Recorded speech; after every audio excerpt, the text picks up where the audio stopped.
क्यों जा रहे हो? पढ़ाई की वजह से? तनख्वाह का हमें बताओ, आज फैसला करने जाऊंगा।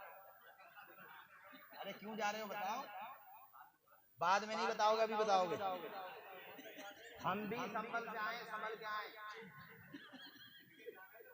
नहीं नहीं, इतने अच्छे इमाम है, इधर आओ हमारी तरह, इधर को उठाओ, इधर को इधर आओ इमाम साहब। कहीं नहीं जाओगे तुम, इतने बढ़िया इमाम साहब मिले हो, चले जाओगे? है बसी बसाई उजड़ी, बसी बसाई बस्ती उजाड़ के जा रहे हो? नहीं जाने देंगे। और मैं कह रहा हूँ कोई बहुत बड़ी मजबूरी है तो बात अलग है। अरे इतनी मोहब्बत के लोग हैं, देखो यार, तनख्वाह की बात है, तनख्वाह बढ़ा देना ना, मत जाओ। इतनी मोहब्बत के लोग यार, कितने प्यारे। कितने दिनों रहे इमाम साहब यहाँ? 4-5 साल के बाद जाओगे, नहीं जाओगे तुम्हारी कब्र भी यहीं बनेगी। इधर आओ, इधर को बैठो, हमारे पास को आओ। इतने अच्छे इमाम हो यार, मेहनत से पढ़ा रहे हो, इतना अच्छा इमाम हो और फिर चला जाए, नहीं मत जाने दो। और अगर ये जाए तो मुझे बुला लियो।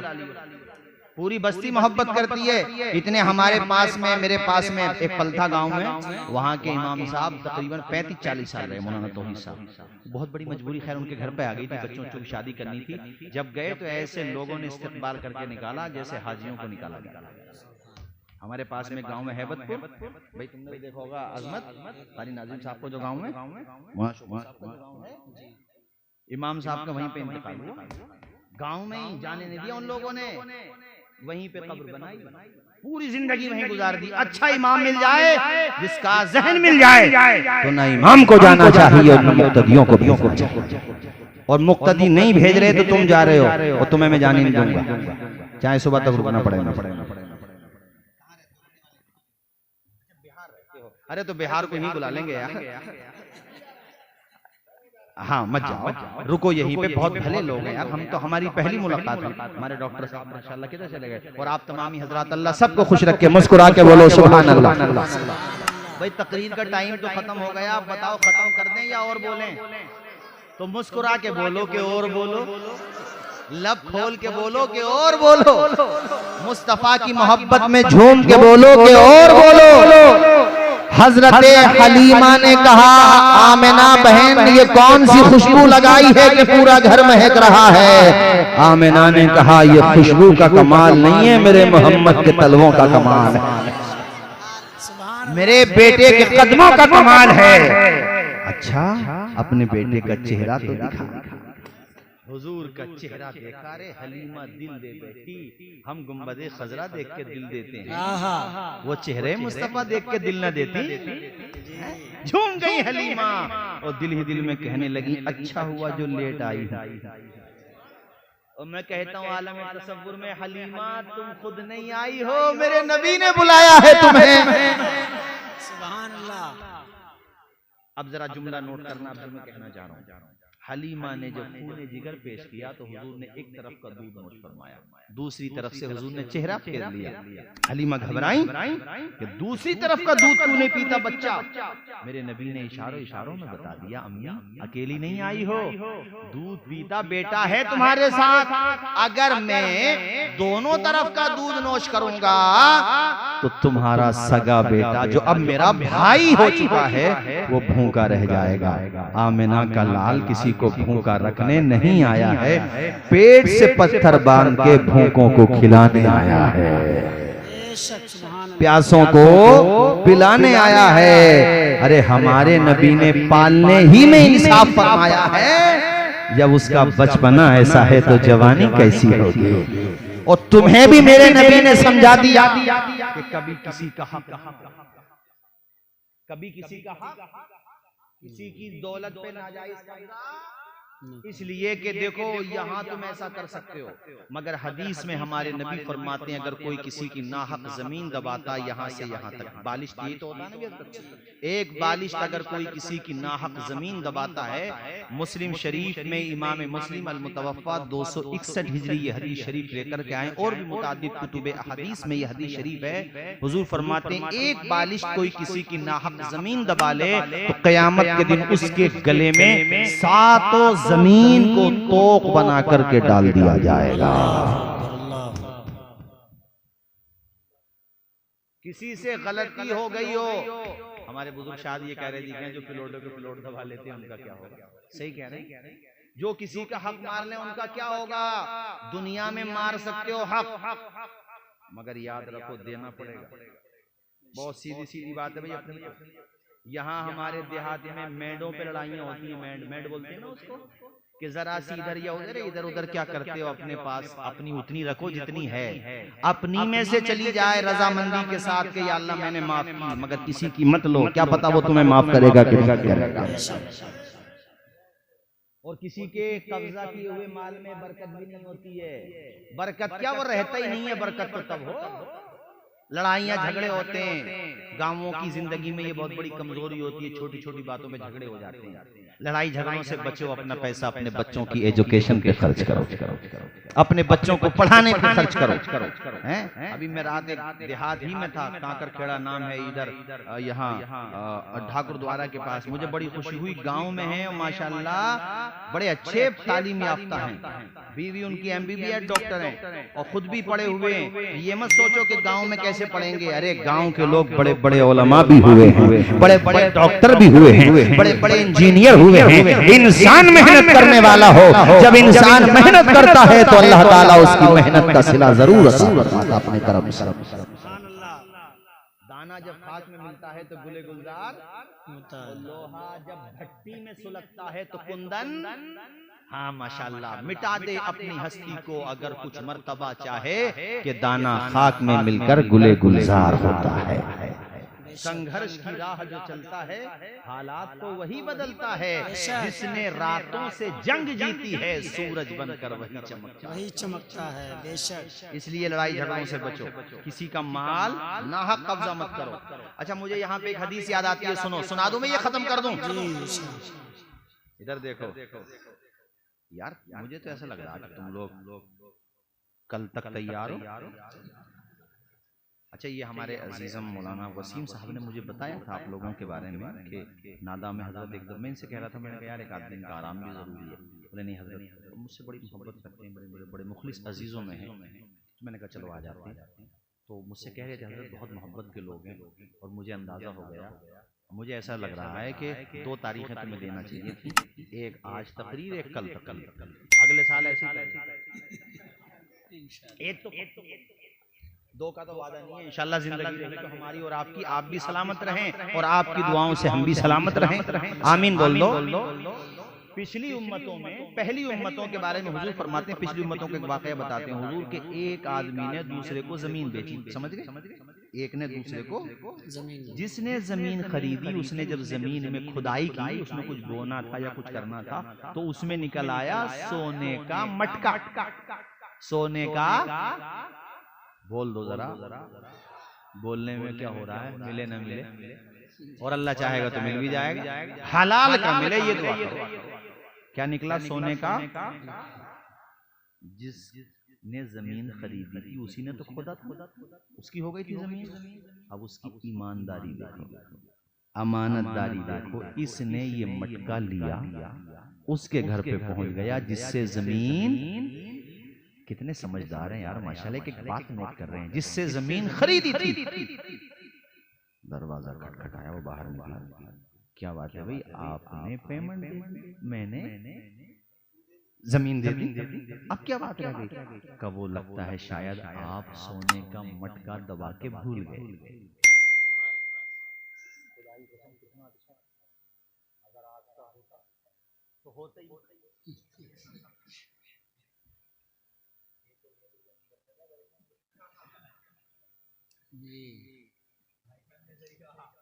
मटके के गायब हो जाता, मटका तो बहुत बड़ा होता है, चमचा अगर निकल आए,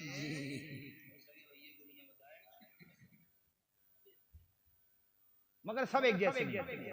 मैंने हालात बताया, सब एक जैसे नहीं। वो आदमी बहुत अमानतदार है। अभी मैं अखबार में पढ़ रहा था कई दिन पहले, किसी का बैग गिर गया था, ये मेरठ के आसपास की बात है, उसमें बैग में अच्छे खासे पैसे थे, कई लाख रुपए थे, बेचारा मजदूर का रक्षा पोला। देखो अमानतदारी इसे कहते हैं, रक्षा पोला, खुददार है, खून पसीने की कमाई खाता, और जो बैठा था उसको वो जानता था, उसने पता नहीं करवाया, घर पहुंच गया उसके लेकर के, बोले भाई साहब ये आपका बैग, अखबार में छपा, माशाल्लाह अपना मुसलमान भाई था, सुभान अल्लाह, अखबार में छपा, उससे प्रेस वालों ने पूछा, मीडिया वालों ने, कि यार तुम अगर ना भी देते तो क्या हो जाता, क्या नहीं, मुस्तफा का गुलाम। सुभान अल्लाह। किसी के साथ धोखा नहीं करना, नहीं किसी के साथ धोखा नहीं कर सकता मैं। कैसे कैसे लोग, उसने खुश होकर कुछ उसको इनाम भी दिया, खैर, लेकिन मैं बता रहा हूँ कि आज भी अल्हम्दुलिल्लाह, और होना चाहिए। जो नसीब में है, जुमला सुनो मेरा, जो नसीब में है वो कोई छीन नहीं सकता, और जो नसीब में नहीं है वो तू ले नहीं सकता। 100 बातों की एक बात, 1000 बातों की एक बात, लाखों बातों की एक बात मैंने कह दी। हमारे हुजूर ने जो कह दिया वो सच है, बस बात खत्म। और हुजूर ने फरमाया जैसे मौत का फरिश्ता तुम तक पहुंच जाता है। काश ये हदीस हमारे मोमिन भाई अपने दिमाग में बिठा लें, यार लड़ाई झगड़े खत्म हो जाते, माल दौलत के खत्म हो जाते। हुजूर ने फरमाया ये, हुजूर ने फरमाया कि जो नसीब में है वो तुम्हें मिलेगा। जैसे मौत का फरिश्ता तुम तक पहुंच के रहता है, वैसे ही, जोर से बोलो, वैसे ही तुम्हारे नसीब की रोजी तुम तक पहुंच के रहती है। मफहूमन, हदीस का मफहूम यही है। तो किसी से लड़ाई झगड़े के लिए क्या लड़ना? तो सामने वाला कौन? सामने वाला जिसने जमीन बेची थी। अरे जमीन जिसने बेची थी ना, बेची थी, तो वो जिसने जमीन खरीदी थी उससे कहता है यार ये सोने का मटका तू मेरे पास क्यों लेकर आया?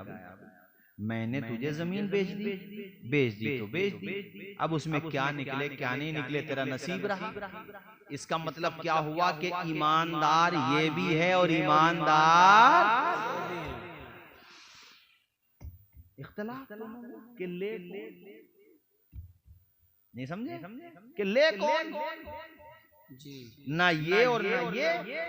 तो भाई चलो किसी को काजी बनाओ, किसी को काजी समझ रहे हो, जज। अरे फैसल जो फैसला करे, निपटाने के लिए पहुंच गए एक साहब के पास। अब वो भी सर पकड़ के बैठ गए, आप भी नहीं ले रहा, एक बात बताऊं, वो भी बहुत अच्छे थे, वरना ये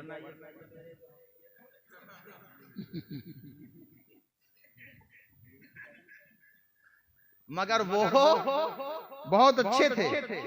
उन्होंने कहा भाई यार कितना अच्छा सोल्यूशन निकाला। सुभान अल्लाह बोलो जरा, सुभान अल्लाह। झूम के बोलो, कुर्सी वालों तुम भी बोलो सुभान अल्लाह, सुभान अल्लाह। तो मैंने तकरीर तुम्हारी मोहब्बत में बढ़ा दी, वरना आधा घंटे की नीयत से बैठा था और घंटा सवा हो गया और ऐसा लग रहा है इतना ही और हो जाएगा, मगर इतना बोलूंगा नहीं, मुझे पता है, ख्याल है, क्योंकि कल को काम पे भी जाना हो, मुझे भी अपने घर पे जाना है। इंशाल्लाह फिर कभी आऊंगा, अल्लाह ने चाहा, इधर से कभी गुजरूंगा तो अब आप लोगों से जान पहचान तो हुई गई। हजरात, मैं लश्करपुर रोहिया बहुत आया हूँ जलसों में। लश्करपुर रोहिया कितने किलोमीटर है यहाँ से? मैं इतना आया हूँ, काजी निजामुद्दीन साहब वहाँ पे पढ़ाते थे, बहुत आया हूँ मैं, ये समझ लो कम से कम 12-13 मरतबा, बल्कि और ज्यादा आया, बहुत आया, मगर आपकी तरफ इस गांव में पहली दफा आना हुआ। शायद पहले भी राब्ता किया था मगर नहीं आ सका था। खैर कोई बात नहीं है, इंशाल्लाह अब चमन रहेगा, फूल खिलते रहेंगे, जिंदगी रही तो इंशाल्लाह मिलते रहेंगे। बोलो इंशाल्लाह। काजी साहब ने ये हल निकाला, बोले ये बताओ औलाद वाले हो कि नहीं? कहा जी अल्हम्दुलिल्लाह औलाद वाले तो हैं। कहा तुम्हारे पास क्या है? एक साहब बोले बेटा। कहा तुम्हारे पास का बेटी? तो कहा भाई मेरे समझ में तो एक ही रास्ता आ रहा है, वो ये है कि दोनों सिंधी बन जाओ। समझ गए? दोनों आपस में रिश्तेदार हो जाओ। ये जो है बढ़िया हल निकाला नहीं? सुभान अल्लाह, अच्छा हल निकाला। मैं तुम्हें ईमानदारी बता रहा हूँ कि कितने ईमानदार लोग थे वो, और हदीस में उनका जिक्र आया, कयामत तक जिक्र रहेगा।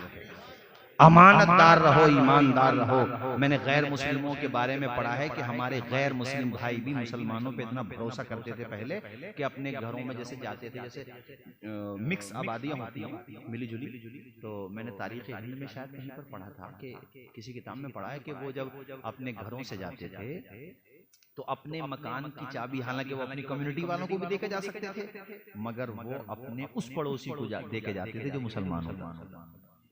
भरे घर की चाबी, उन्हें भरोसा होता था कि और कोई तो धोखा दे सकता है मगर नबी का गुलाम धोखा नहीं दे सकता। ये तुम पहले थे, अब ऐसे नहीं, अब तो बहुत कम लोग रह गए, वरना अब तो अगर चाबी दे के चले जाएं तो मैं घर के हो गए, इसलिए मैंने तुमसे कहा कि हुजूर की सीरत अपनाओ। अब तेजी के साथ ये बात सुनाओ, फिर मैं खत्म करता हूँ। यार आप तो माशाअल्लाह, अल्लाह आपको शादो आबाद रखे। हजरत हलीमा ने कहा बच्चे को लेकर के जाऊंगी। अल्लाह अल्लाह, सीने से चिमटाया लेकर के आ गई। अल्लाह अल्लाह, बाहर शौहर खड़े थे। शौहर का नाम हारिस है, वो बाहर खड़े थे। उसी सवारी पे बैठे जिस सवारी पे आए थे, उधर से आए थे सो सवारी चल नहीं पा रही थी। इधर से जब बैठे तो सवारी रुक नहीं पा रही है। अब वही सवारी चल नहीं रही है, दौड़ नहीं रही है, हवाओं से बातें कर रही है। हवा सुभान अल्लाह। और वो जो निकल गई थी औरतें पहले निकल गई थी।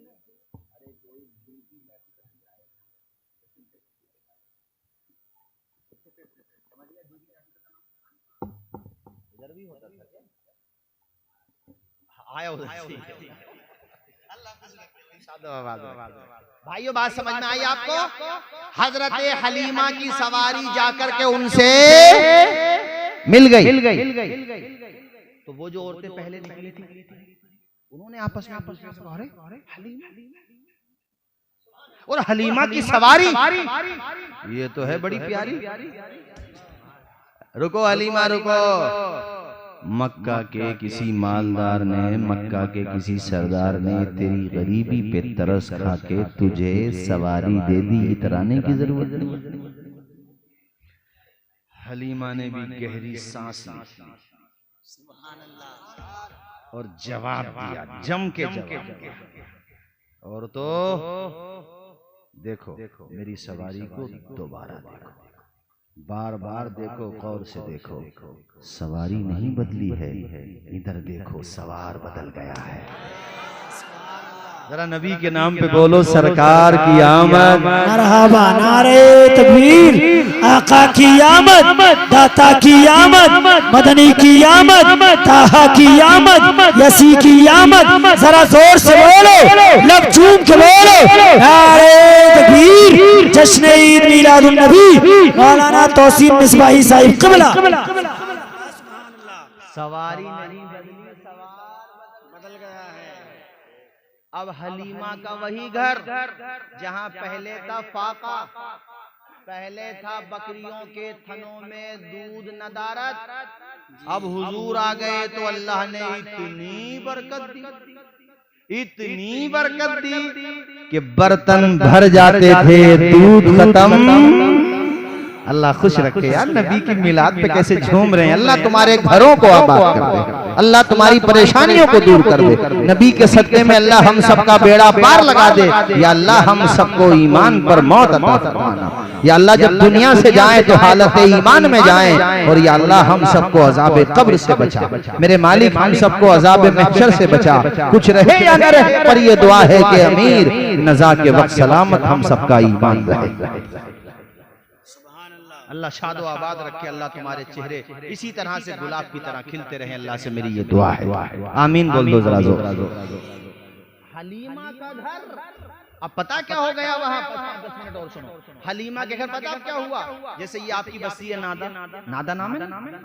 तो जैसे किसी का घर बहुत ज्यादा पॉपुलर हो जाए तो ऐसा होता है कि जैसे घर पे मेहमान आ गए, यार दूध नहीं है, अरे उनके घर पे मिलेगा, उनके घर पे वही हुआ। यहाँ किसी घर पे मेहमान आए, कुछ नहीं घर पे खाने को, बच्चों को बर्तन देते, हलीमा के घर जाओ।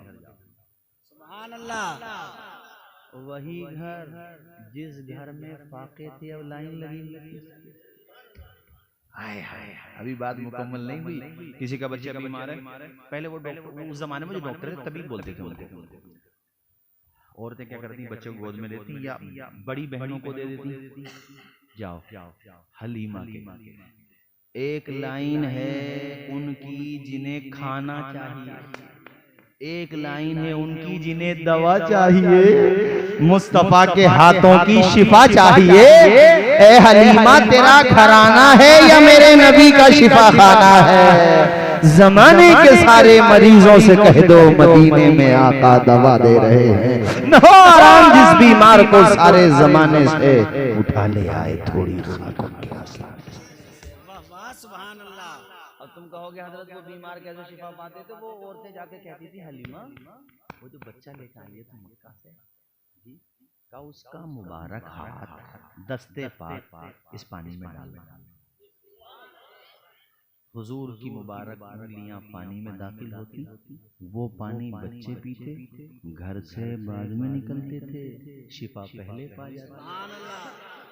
जिस तरफ उठ गई दम में दम आ गया, उस निगाहे इनायत पे किताबों में तो यहाँ तक है हजरत मुआइशा साहब कि उन्हें फिर क्या करना पड़ा, हजरत हलीमा को हौज खोदना पड़ा घर में कि किसके बर्तन लाइन लगी हुई है। वो हलीमा के घर से पहले कैसा था बता दिया, कैसा था। जैसा हुजूर के आने के बाद हलीमा का घर बदला। ये जुमला मौलाना हमारे वसीम साहब पहली दफा मेरे जहन में आया, आप जो बोल रहा हूँ अल्हम्दुलिल्लाह आपकी मोहब्बतों से। बाकी बातें तो बोलता हूँ तकरीरों में, लेकिन अब जो जुमला बोलना जब चूंकि आपके यहाँ पहली दफा जहन में आया तो बताना भी जरूरी है। हमारे नबी के आने से जिस तरह हलीमा का गुर्बत का दार शिफा खाना हो गया, इसी तरह पूरा संसार जहालतों के अंधेरे से निकल के इल्म का उजाला हो। सुभान अल्लाह सुभान अल्लाह। सबकी परेशानियां दूर हो गई। जोर से बोलो, सबकी परेशानियां दूर हो गई। यार मेरा भी जी नहीं कर रहा, क्या करूं, खत्म करने को बातें इतनी है। हुजूर का मिलाद है यार, ये जी नहीं भरता मेरे भाई, नहीं भरता। एक और सुना दूं, बताओ खत्म कर दूं। तुम भी कहोगे मौलाना बहुत देर हो गई खत्म करते करते। ना गुस्से में मत भरो यार, मुस्कुरा के बोलो। माशाअल्लाह मुस्कुरा के बोल रहे हो। अल्लाह खुश रखे, शाद व आबाद रखे, अल्लाह तुम्हें दोनों जहान में आबाद रखे। आमीन। अल्लाह अपनी रहमतों का साया हम सबों को अता फरमाए। आमीन। आखिरी बात, अब भैया आखिरी समझ लियो, इसे तो तुम आखिरी समझ लियो। अब से 50-60 साल पहले जो हमारे बुजुर्ग बैठे हैं, मैं इनसे पूछता हूँ, जैसे हमारे बुजुर्ग आप हैं, कितनी उम्र होगी आपकी? 60 साल तो होगी मेरे ख्याल, ज्यादा 70 है, 60 से ऊपर होगी। अब से 40 साल पहले अपने गांव में यहाँ कितनी लाइट आती थी? आती न थी, चलो वहां लगा लो, आती न थी, कभी कभी आ गई छठे चमासे, वो भी मुंह दिखाने होगी नहीं, बस बात खत्म। 50 साल पहले जब ऐसी कंडीशन थी तो 1500 साल पहले कैसी है? जी बेशक। कितने घरों में चिराग जलते होंगे, और जलते होंगे तो कितनी देर तक जलते होंगे? आधी रात तक, उसके बाद तो बंद हो जाते होंगे। हलीमा के घर मोहल्ले की सारी औरतें पहुंच कि हलीमा अल्लाह ने तुम्हें दिया है, बहुत अच्छी बात है, लेकिन एतराज हो रहा अपने यहाँ पर। हलीमा ने कहा किस बात का एतराज? तो सबके घरों के चिराग बंद हो जाते हैं, मगर हलीमा के घर का चिराग बंद ही नहीं होता। आए बोलो सुभान अल्लाह। हलीमा ने पहले तो उन सबको जो घर पे माशाल्लाह दूध रहता था वो पिलाया, सामान वामान रहता था, अल्लाह ने खूब बरकत दी थी। जब आदमी खाता है तो बाबा लचता भी है, तो औरतों का लहजा भी नरम पड़ गया। हलीमा हमारा मकसद एतराज करना नहीं है, मगर जरा समझो कि औरों के घरों में अंधेरा, तुम्हारे घर में उजाला, तो थोड़ा सा ठीक नहीं है। हलीमा ने कहा तुम्हारा एहतजाज, प्रोटेस्ट यही तो है कि मैं अपने घर का चिराग बंद कर लूं।